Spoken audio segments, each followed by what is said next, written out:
thunderstorm warning for southeastern Livingston County and central Illinois, Ford County and east central Illinois, Iroquois County and east central Illinois, until 2:45 p.m. At 1:40 p.m., severe thunderstorms were located along a line extending from near Gilman to 7 miles south of Piper City to near Gibson City, moving southeast at 35 miles per hour. Hazard, 60 miles per hour wind gusts and quarter-size hail. Source, radar indicated. Impact, hail damage to vehicles is expected. Expect wind damage to roofs, siding, and trees.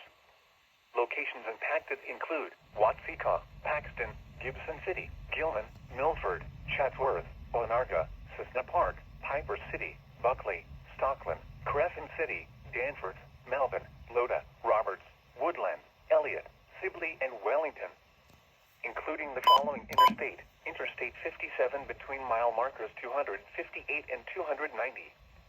For your protection, move to an interior room on the lowest floor of a building.